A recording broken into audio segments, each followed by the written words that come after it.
The streak continues, but not the one that, Browns fans wanted. Hi again, everyone, and welcome into Cincinnati Bengals Talk. I'm James Rapien, alongside Elise Jesse at Paycor Stadium, where the Bengals beat the Browns 23-10 in an ugly game, but that's okay when you end up with the win, and now the Bengals have won 5 straight. Elise, your first reaction to this game, your first thought on this game, now that the fact that the Bengals, they're 9-4. My first thought was that this was a gritty win for the Cincinnati Bengals. You talk about digging deep and guys stepping up. They were without T. Higgins. He was standing on the sideline, fully dressed with his helmet on, just not participating much in this game. And then you have Hayden Hurst, who was inactive today. And the way that they were able to utilize other guys, Trent Irwin was on the practice squad. He's been waived and re-signed like 7 or 8 times since he got here in 2019.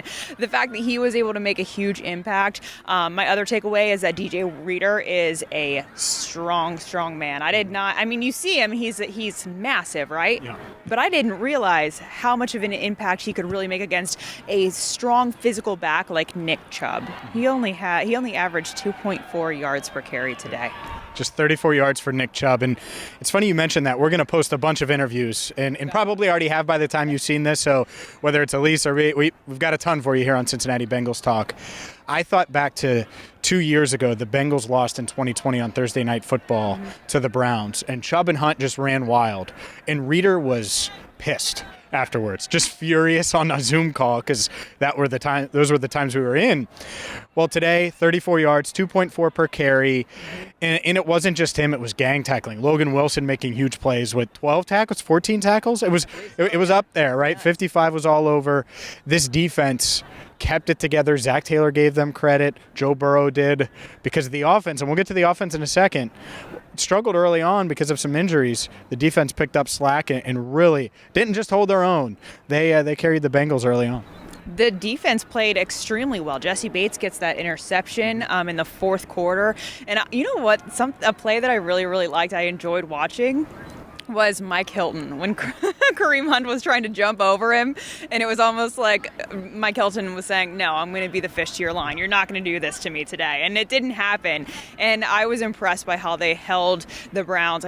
Granted, Deshaun Watson did not play his best. It's his second game back in 2 years. He did not play well, but Nick Chubb didn't play well either. They didn't really have much offensive production. And you've got to give Lou Anarumo a lot of credit for that. Got to give the Cincinnati Bengals defense a ton of credit for this win today. No doubt about it. They held things together while the offense worked through some things. Why? Well, T. Higgins was limited, but he played 1 snap, and he re-aggravated the hamstring apparently during pregame warm-ups. It's really weird. This whole T. Higgins thing is weird. Zac Taylor was getting into it. Basically, they had a goal line package for him. That's why he was active.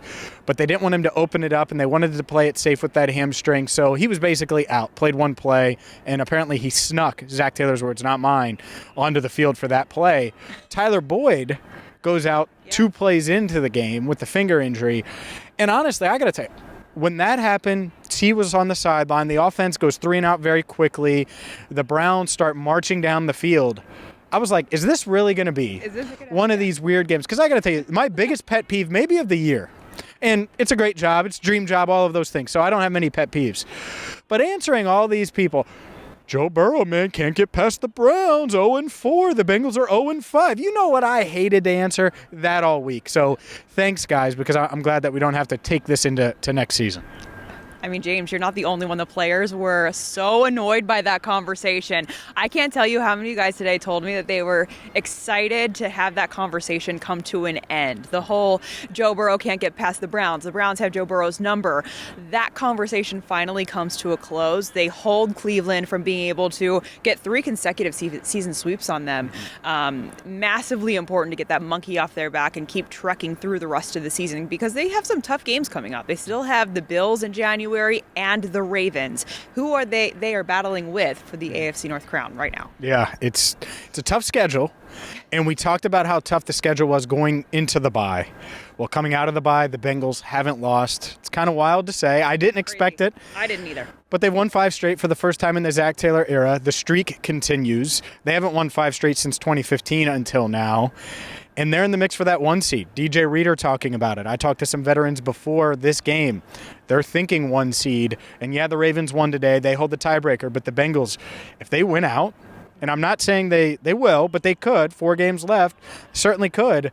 They will put themselves in position for that 1 seed. 9-4, got to be honest with you. At even 4-4, walking off the field against the Browns on that Monday night game in Cleveland, I was like, man, what is this team going to be?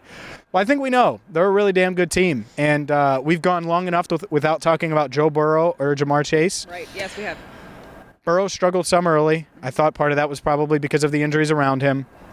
But Burrow to Chase remains undefeated. 10 receptions, 11 yards? I'm off on that a little bit. 119 yards. 10 catches, 1 touchdown for Jamar Chase. 15 targets, and he did that. Media members surrounding his locker. 20 is probably 42. Probably 42 media members around his locker. Felt like 42. And he was still open. Burrow threw him a ball while he was talking to us. No, I'm just kidding. But this duo, it's got to be the best in the NFL.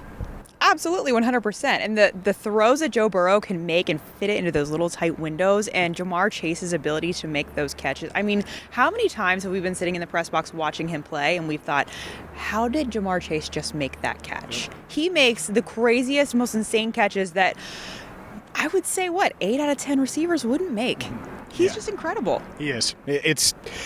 I've learned very quickly not to doubt these two, and they found a way. Today, it looked like, 23-10, there'll be a lot of people that look at the box score. This was a tough game, and a lot of teams would have folded or would have struggled and would have won maybe by 3. They controlled the game after getting off to a rough start, after losing, multiple players that they didn't have Hayden Hurst today either. Yeah, no. They only had 2 tight ends active. It was a unique game. And by the way, Joe Mixon, 6.9 yards per carry. Samaje Perine with a touchdown. The tandem works. I don't know what nickname they're going to get, but Perine played well. Joe Mixon played well, averaging 6.9 yards a carry, 96 yards on the day. Yeah, just under 100 yards. That has to feel good for Joe Mixon coming in to his first game since the concussion.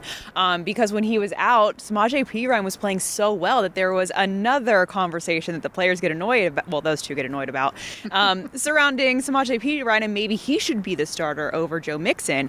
But the fact that Zac Taylor and Brian Callahan were able to work in both Joe Mixon and Samaje Perine, they both get incredible stats. They both have a high impact on this offense. I think that says a lot about where these guys can go in January and late December.